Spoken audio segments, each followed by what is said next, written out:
সবকিছু ঠিক থাকলে আমরা আগামী কাল পরশুর মধ্যে একজন নতুন বোর্ড সভাপতি পেতে যাচ্ছি। সেটা ঠিক কী ফর্মে পাবো? আমরা কি একটা ইন্টারিম বোর্ড সভাপতি পাবো, নাকি এই বোর্ডেরই একজন নতুন সভাপতি পাবো? এই ব্যাপারটা আসলে আজকে রাতের মধ্যে খোলসা হয়ে যাবে। তো সেই ব্যাপারে কি চিত্র দাঁড়াবে এটা তো আমরা কাল পরশুর আগে জানতে পারছি না। তার আগে কতগুলো নাম বাজারে ভাসছে যে কে বোর্ড সভাপতি হতে পারেন, সে ব্যাপারে অনেকের নাম আছে, টুকটাক গুঞ্জন অনেকের আছে। তবে সবচেয়ে সিরিয়াসলি যার নাম আলোচনা আছেন তিনি হচ্ছেন সৈয়দ আশরাফুল হক। সৈয়দ আশরাফুল হক বাংলাদেশের ক্রিকেটের জন্য কি, এটা বুঝায় বলতে হওয়াটা একটু লজ্জার ব্যাপার। আমার মনে হয় না যে আপনাদের কাউরে বুঝায় বলতে হবে। বাংলাদেশের কিংবদন্তি ক্রিকেটার, এবং বাংলাদেশের ক্রিকেট আজকে যে জায়গায় আসছে, এই জায়গাটায় আসার পিছনে যদি একটা মানুষকে সিঙ্গেল আউট করে অবদান দেন তিনি সৈয়দ আশরাফুল হক। তো আশরাফুল ভাইয়ের সেই বিস্তারিত আশরাফুল ভাইয়ের গল্পটা বলবো। বলার আগে একটু দ্রুত বলে ফেলি যে আশরাফুল ভাই এই নিজে কি ভাবতেছেন। আশরাফুল ভাই এখন লন্ডনে আছেন, প্যারিস অলিম্পিক দেখতে গিয়েছিলেন, প্যারিসে ছিলেন, প্যারিস থেকে লন্ডনে গেছেন। আশরাফুল ভাই ইনফ্যাক্ট অবসর জীবনযাপন করতেছেন গত কয়েক বছর ধরেই, এবং গৃহত্যাগী মানুষ অনেকটা, ঢাকায় খুব কমই থাকেন। তার সঙ্গে আমার কথাবার্তা মূলত আমি ফোন করলে জিজ্ঞেস করি আশরাফুল ভাই কি দেশে না বিদেশে, উনি বলেন দেবু এখনও বিদেশে। তো যাই হোক, আজকেও তাই বললেন যে দেবু এখনও কিন্তু বিদেশে। তো এখন উনি আছেন লন্ডনে। উনি ওনার হচ্ছে আমেরিকাতে একটা স্কুল, যে স্কুলে পড়াশোনা করেছেন ওই স্কুলটা রিইউনিয়ন নেক্সট উইকে, উনি আমেরিকাতে যাবেন, ওই প্রোগ্রামটা শেষ করে ঢাকা আসবেন, এই হচ্ছে ওনার স্বাভাবিক শিডিউল। কিন্তু যেটা হয়েছে যে আশরাফুল ভাই ইতিমধ্যে অনেকের কাছ থেকে শুনতে পেয়েছেন যে তাকে নিয়ে এরকম একটা গুঞ্জন চলছে। তো ফলে আশরাফুল ভাই মেন্টালি রেডি আছেন, যদি কেউ তাকে ইমার্জেন্সি দেশে ফিরতে বলে তিনি দেশে ফেরার জন্য রেডি আছেন। এবার তাহলে ভাবতে পারেন যে আশরাফুল ভাইয়ের নিজের অবস্থানটা কি এ ব্যাপারে। আমি আশরাফুল ভাইকে সরাসরি সেটা জিজ্ঞেস করলাম যে আশরাফুল ভাই এরকম একটা আলোচনা যে চলছে এটা কি আপনি জানেন?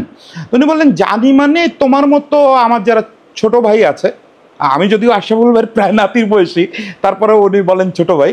তো আশরাফুল ভাই বললেন যে যারা ছোট ভাই আছে তারা জানাচ্ছে যে এরকম একটা গুঞ্জন চলতেছে, কিন্তু এখনো পর্যন্ত দায়িত্বশীল কেউ ফোন করেনি বা ওরকম কোনো কথা বলেনি, ওরকম কোনো মহল থেকে আমার সঙ্গে কোনো যোগাযোগ হয়নি। বললাম যদি যোগাযোগ করে তাহলে কি করবেন? বললো যোগাযোগ করলে অবশ্যই ফিরে আসতে হবে, কারণ এখন তো দেশের একটা ক্রান্তিকাল।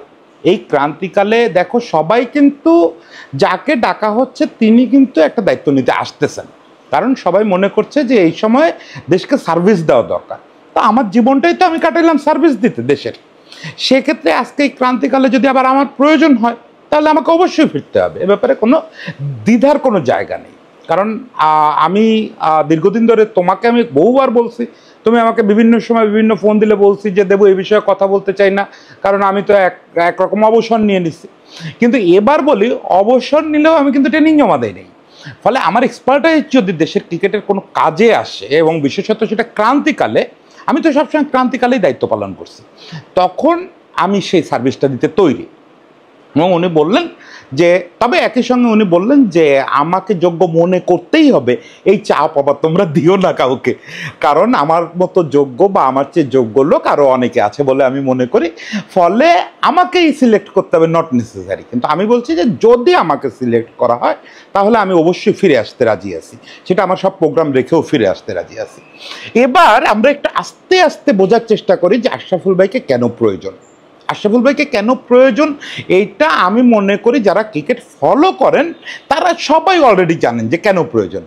আশরাফুল ভাই ছাড়া তো আমাদের আসলে এখন খুব একটা বিকল্প নাই।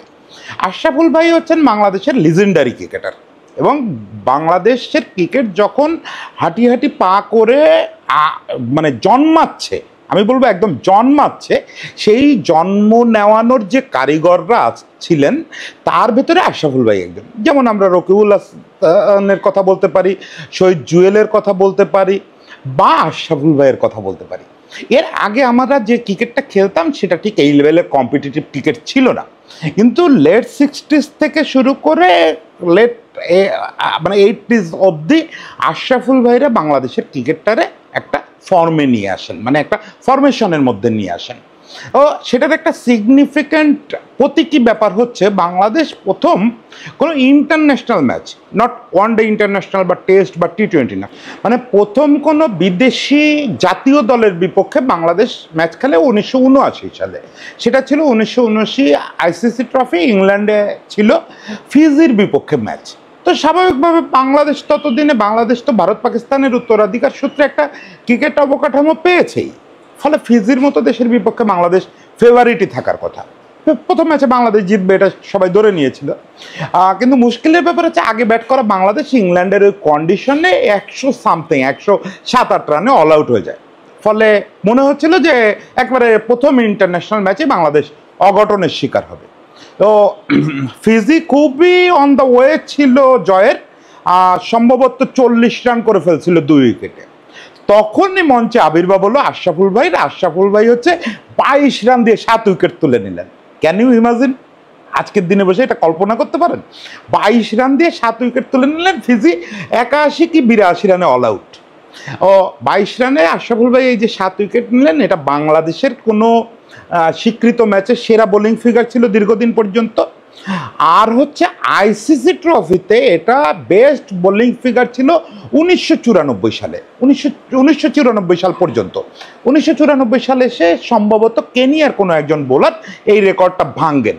বোঝেন দীর্ঘস্থায়িত্বের দিক থেকে আশরাফুল ভাইয়ের এই রেকর্ডটা কত টেকসই ছিল।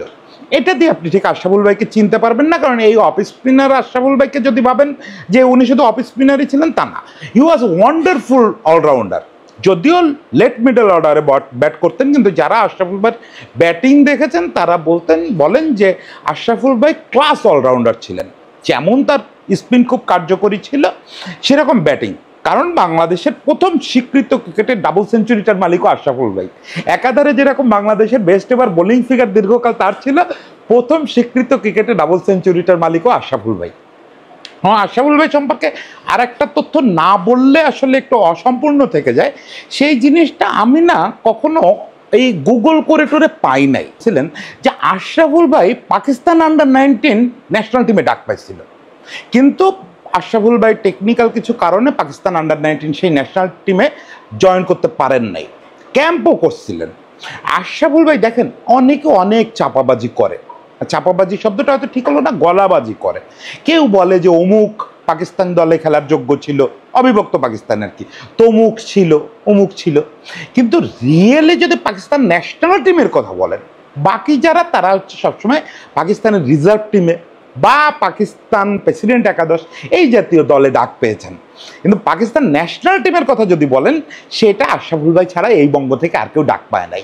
মানে পাকিস্তান আশরাফুল ভাইয়ের লেভেলটা এবার বোঝা গেছে যে কোন লেভেলে খেলছেন।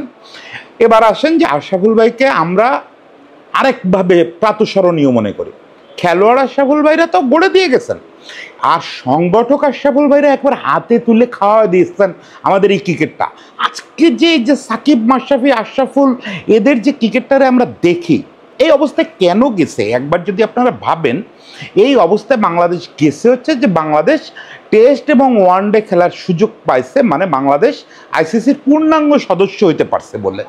কারণ বাংলাদেশের ইন্টারন্যাশনাল ক্রিকেট নিয়ে দর্শকরা, আমি বলি যে এটার প্রাণ হচ্ছে দর্শকরা কাতারে কাতারে মাঠে যাওয়া শুরু করছে।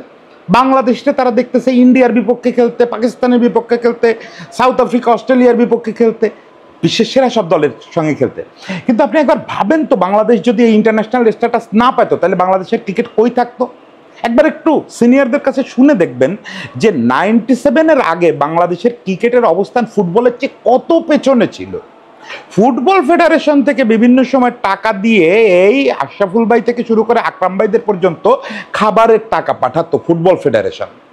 খেলা হিসাবেও জনপ্রিয়তার বিচারেও ক্রিকেট অনেক অনেক পেছনে ছিল। সেখান থেকে উইদিন 2 or 3 ইয়ার্স, 97 থেকে 2001-এর মধ্যে বাংলাদেশের সেরা খেলা হয়ে গেল ক্রিকেট, এবং সবচেয়ে জনপ্রিয় খেলা। এই খেলায় অংশ নিতে পারলেই তার কোটি কোটি টাকা আয় ইনকাম নিশ্চিত, এরকম একটা অবস্থা। মানে আপনি টপ লেভেলে গেলে আপনি শীর্ষ ধনীদের কাতারে চলে যাবেন। বাংলাদেশের একজন খেলোয়াড় শিল্পপতিদের মতো ধনী হয়ে গেছে, এটাও তো স্বাভাবিক। সে পুরো ব্যাপারটা ঘটছে সৈয়দ আশরাফুল হকের কারণে। হ্যাঁ, সৈয়দ আশরাফুল হকের কারণে। কারণ বাংলাদেশ 2000 সালে যে টেস্ট স্ট্যাটাস পেল, সেই ব্যাপারটার একেবারে একক কারিগর হচ্ছে আশরাফুল ভাই। একবার জনে জনে গিয়ে প্রত্যেক ক্রিকেট বোর্ডে বুঝাইছেন। তখন আশরাফুল ভাই হচ্ছে বাংলাদেশ ক্রিকেট বোর্ডের জেনারেল সেক্রেটারি, আর প্রেসিডেন্ট হচ্ছেন সাবের হোসেন চৌধুরী। সাবের ভাইয়ের অবদানও ভুললে চলবে না। সাবের ভাইয়েরও একটা ভূমিকা ছিল। সাবের ভাইয়ের ভূমিকাটা ছিল ডোমেস্টিক লেভেলে, মানে উনি প্রাইম মিনিস্টারকে কনভিন্স করছিলেন যে ক্রিকেটের পিছনে এই ইনভেস্টটা করতে হবে।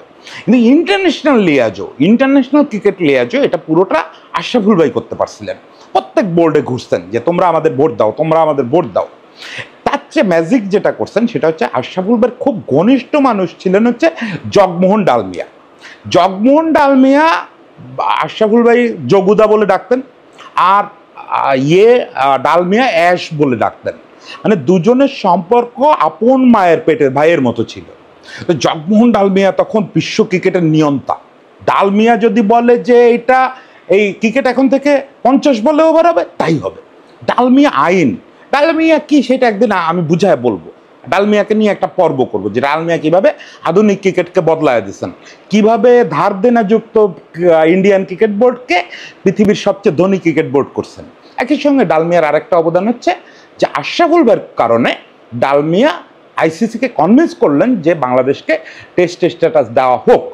এখন আপনার শুনে মনে হতো না বাংলাদেশের তো যোগ্যতা ছিল, যোগ্যতা দিয়েই তারা জিতছে। না, একটুও যোগ্যতা ছিল না, একটুও না।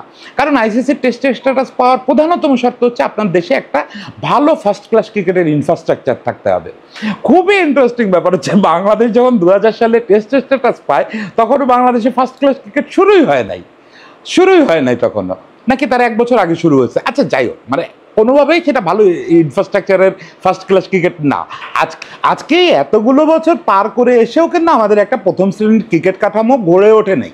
আজকের কাঠামো দিয়েও যদি আপনি বলেন বাংলাদেশ টেস্ট স্ট্যাটাস পাওয়ার যোগ্য হয় নাই, কিন্তু সেই 2000 সালে শুধু আশরাফুল ভাই এবং ডালমিয়া একেবারে সাংগঠনিক যোগ্যতা দিয়ে অযোগ্য বাংলাদেশকে, আমি বলবো অযোগ্য বাংলাদেশকে, সেইটা নিয়ে হয়তো আমরা আলাদা আরেকদিন আলোচনা করব যে কেন অযোগ্য বলতেছি। এবং সেটা আশরাফুল ভাই একটা অপরাধও করছেন যে অযোগ্য লোকেদের হাতে একটা বড় কিছু এনে দিচ্ছেন, যার কারণে বাংলাদেশের ক্রিকেট মহল মনে করছে যে ব্যাপারটা খুব ইজি, যেটার ফলে অনেকে নিজেদের হোমরা চোমরা বাবা শুরু করছিলেন। তো যাই হোক, মানে এটা লাস্ট কথা যে আশরাফুল ভাই যদি না থাকতেন তাহলে বাংলাদেশের ক্রিকেট আজকে এখানে আসতো না। একেবারে আশরাফুল ভাইয়ের শেষ চ্যাপ্টারটা একটু বর্ণনা করি যে আশরাফুল ভাই সর্বশেষ কি করছেন। আশরাফুল ভাই বাংলাদেশের ক্রিকেট থেকে যখন বিদায় নিলেন, তারপরে আশরাফুল ভাই এশিয়ান ক্রিকেট কাউন্সিলের প্রথমে জেনারেল সেক্রেটারি, পরে প্রধান নির্বাহী হিসাবে অ্যাক্ট করছেন। মূলত আশরাফুল ভাইয়ের সঙ্গে আমার ঘনিষ্ঠতা তৈরি হয় হচ্ছে ওই সময় যখন আশরাফুল ভাই এশিয়ান ক্রিকেট কাউন্সিলের সিইও। এর আগে তো আমি আশরাফুল ভাইকে সেভাবে পাইনি, ক্রিকেট বোর্ডে এসে টুকটাক দেখছি দূর থেকে, অত বিশাল স্ট্যাটাসের একজন মানুষের কাছে যাওয়ার সাহস হতো না। কিন্তু ঘটনাচক্রে আশরাফুল ভাই যখন এসিসিতে এশিয়ান ক্রিকেট কাউন্সিলের সেক্রেটারি, তখন একবার ফোন দিয়ে বসছিলাম কোনো একটা কারণে। আমার ফোন নাম্বারটা দিয়েছিলেন বুলবুল ভাই। তো ফোন দেওয়ার পরে, ওই মালয়েশিয়ান নাম্বারে ফোন দেওয়ার পরে আসলে খুব সুন্দর করে কথা বললেন, কেন জানো আমার খুব পছন্দ হয়ে গেল। এরপর থেকে আপনাদের মনে আছে দু একজন যারা আমার একটু ফলো করেন যে আমি একটা সময় প্রিয়.com বলে একটা ওয়েবসাইটে ক্রিকেট কূটনীতি নিয়ে এবং ইন্টারন্যাশনাল ক্রিকেট পলিটিক্স নিয়ে খুব লিখতাম।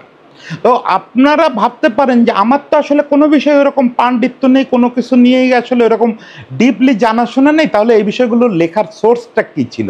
আজকে এটা ডিসক্লোজ করি যে এগুলো আমি আশরাফুল ভাইয়ের কাছ থেকে জানতাম। আশরাফুল ভাই মূলত আমাকে জানাতেন যে ইন্টারন্যাশনাল ক্রিকেটে এই হচ্ছে, মানে এমন না যে ফেদে ফোন করতেন যে দেবু এই হচ্ছে, কিন্তু তা না, আমি একটা কিছু দেখলে ফোন দিতাম, অনেক সময় মানে বোকার মতোও দিতাম, দেখা গেছে আসলে এটা কোনো ব্যাপারই না। আবার অনেক সময় টুকটাক লেগে যেত। আশরাফুল ভাই বলতেন হ্যাঁ এটা ভালো ধরছো, এরকম একটা গেম হচ্ছে, তুমি এই ভাবতে পারো ওই ভাবতে পারো, এটার কিন্তু স্ট্র্যাটেজি এই, এটার পরিণতি এই, এটা এরকম। আশরাফুল ভাইয়ের সঙ্গে সর্বশেষ যে বড় লেখাটা নিয়ে কাজ করছে সেটা হচ্ছে ডালমিয়ার মৃত্যুর পরে আশরাফুল ভাইয়ের একটা কলাম লিখছিলাম। তো ডালমিয়ার সঙ্গে যে কি ঘনিষ্ঠ সম্পর্ক ছিল সেই কলামে আশরাফুল ভাইয়ের ছত্রে ছত্রে ফুটে উঠছে। তারপরেও আমি আসলে ভালোবাসার জায়গা থেকে আশরাফুল ভাইয়ের সঙ্গে যোগাযোগ রাখছি সবসময়। আশরাফুল ভাই দেশে আসলে কারোর ব্যক্তিগত স্বার্থে আসবেন না, আশরাফুল ভাই আসবেন দেশের ক্রিকেটের স্বার্থে। এবং আপনারা প্রার্থনা করেন, আমিও প্রার্থনা করি যে আমাদের ক্রিকেট কর্মকর্তাদের এবং আমাদের সরকারের আসলে ওইভাবেই ভাবুক তারা যে দেশের সবচেয়ে যোগ্য মানুষটা, যে মানুষটা এখন অবসর কাটাচ্ছে, যদিও এই 80 ঊর্ধ্ব বয়সে ওনার অবসরই কাটানোর কথা। কিন্তু আমরা তো দেখছি প্রফেসর ইউনূস, তারও তো 84 বছর বয়স, তিনিও তো অবসর কাটানোর বয়সে, কিন্তু তিনি সারা পৃথিবীর মঙ্গল করে বেড়াচ্ছিলেন, সেরকম ব্যস্ততার মধ্যে এসে দেশের দায়িত্ব নিচ্ছেন। তো হোয়াই নট আশরাফুল ভাই, ওই একই স্ট্যাটাসে, ক্রিকেটে তো উনিও আমাদের জন্য একই স্ট্যাটাসে। তো আশরাফুল ভাইও যদি এসে আমাদের ক্রিকেটের দায়িত্বটা নেন, 5টা বছর যদি আশরাফুল ভাই বেঁচে থাকেন এবং ক্রিকেটটারে চালায় যেতে পারেন, এই যে ক্রিকেটের দুর্নীতির কথা বলি না, এইগুলো আশরাফুল ভাই ঠিক করতে লাগবে হচ্ছে টানা 7 দিন। সরকার এবং বোর্ডের সমর্থন পাইলে আশরাফুল ভাই এগুলো 7 দিনের মধ্যে সব ঠিক করে ফেলবে। এবং আরেকটা মজার ব্যাপার বলি, সেটা হচ্ছে যে আরেকজন যে লোকটারে খুঁজতেছি আমরা, আমাদের বুলবুল ভাই, বুলবুল ভাই হচ্ছে আশরাফুল ভাইয়ের সৃষ্টি, মানে অ্যাডমিনিস্ট্রেটর বুলবুল ভাই, কোচ বুলবুল ভাই। খেলোয়াড় বুলবুল ভাই তো আশরাফুল ভাইদের জুনিয়র, আশরাফুল ভাইদের দেখে শিখছে তারা। আর কোচ বুলবুল ভাই এবং অ্যাডমিনিস্ট্রেটর বুলবুল ভাই, এটা একদম আশরাফুল ভাইয়ের হাতে গড়ে তৈরি করা।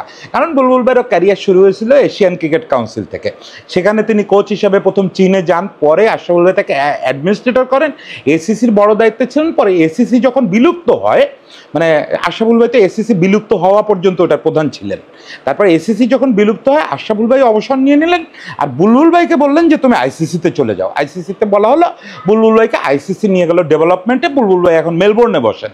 তো আশরাফুল ভাই ফিরে আসলে আরেকটা জিনিস যেটা হবে, যে আমি যেটা আশা করি যে এই ওমেন্স ওয়ার্ল্ড কাপ আয়োজক কমিটির প্রদান করা হোক বুলবুল ভাইকে, সেটা নিশ্চয়ই আশরাফুল ভাই সবচেয়ে ভালো বুঝবেন যে তার শিষ্যকে তিনিই ফিরে আনবেন ওই পদে, ফলে সব কিছু সোনায় সোহাগা হবে আশরাফুল ভাই এখানে ফিরে আসলে। তো আইসিসি এবং ইন্টারন্যাশনাল ক্রিকেট এবং সারা ক্রিকেট বিশ্বের সবচেয়ে পোড় খাওয়া সংগঠকদের একজন যদি এই সময় আমাদের ক্রিকেটকে উদ্ধার করতে আসে, আমরা সবাই ধন্য হব, সেই ধন্য হওয়ার অপেক্ষায় রইলাম। সবাইকে শুভেচ্ছা।